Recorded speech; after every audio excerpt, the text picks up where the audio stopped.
Ambassador Krell adjusted his ceremonial robes as he gazed through the transparent aluminum viewport of the Galactic Council station. The human delegation would arrive soon, and his stomach churned with nervous anticipation. For the first time in his 3 centuries of diplomatic service, he genuinely feared what was about to unfold. The humans had been discovered only 2 cycles ago, inhabiting a small blue world on the outer rim of the galaxy. Initial contact protocols had proceeded normally until the humans made their request. They wanted to join the Galactic Games. Every species in the galaxy knew about the Games. Held once every 50 years, they were the ultimate test of physical and mental prowess among the galaxy's most elite warriors. The Dreknari sent their battle-hardened veterans who could crush steel with their bare claws. The Vorthak contributed their hive-mind strategists, whose collective intelligence could solve mathematical theorems in nanoseconds. The crystalline Zelny brought warriors whose bodies could withstand the vacuum of space itself. No species had ever requested entry without first proving their worth through decades of smaller competitions. The humans simply showed up and asked to participate. The council had laughed. Now, as Krell watched the primitive-looking human transport dock with the station, he wondered if anyone would be laughing after today. Captain Lisa Martinez stepped off the transport with her small team of 12 humans. They looked remarkably unremarkable, soft flesh, no natural weapons, average height and build. Krell had studied their physiology extensively. They were neither the strongest, fastest, nor smartest species the galaxy had encountered, yet something about their quiet confidence made his scales itch with unease. Ambassador Krell, Martinez said, extending her hand in the peculiar human greeting gesture.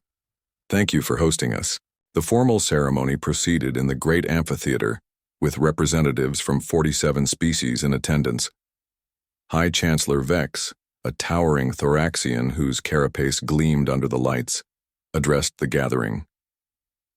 "The human delegation has requested immediate entry into the Galactic Games," Vex announced, his voice carrying across the chamber. "This request is unprecedented and frankly inadvisable. However, they have invoked the right of trial by combat." Murmurs rippled through the assembled delegates.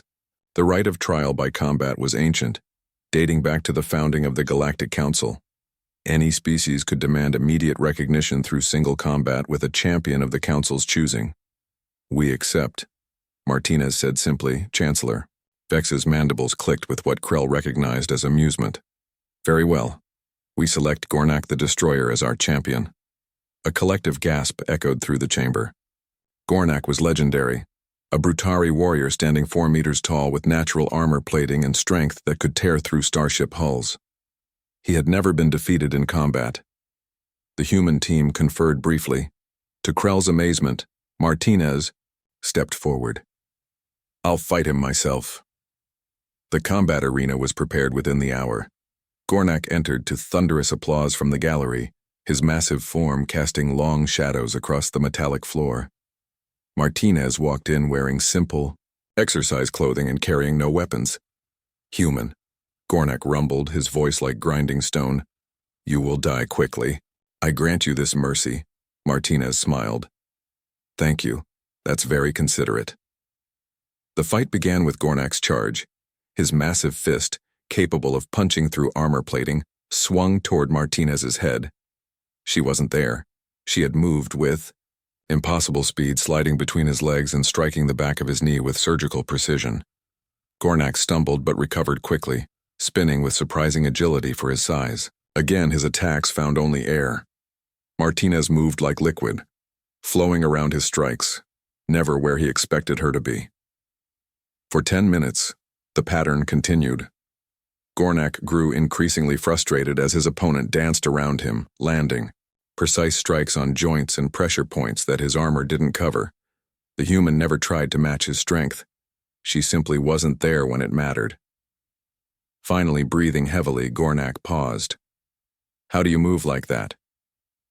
"Practice," Martinez replied, not even winded. Lots and lots of practice, that's when Krell understood. Humans weren't just one species. They were thousands of variations who had spent millennia fighting each other. They had developed combat techniques against every possible opponent, studied every form of warfare, adapted to every environment. They were living weapons forged by constant conflict.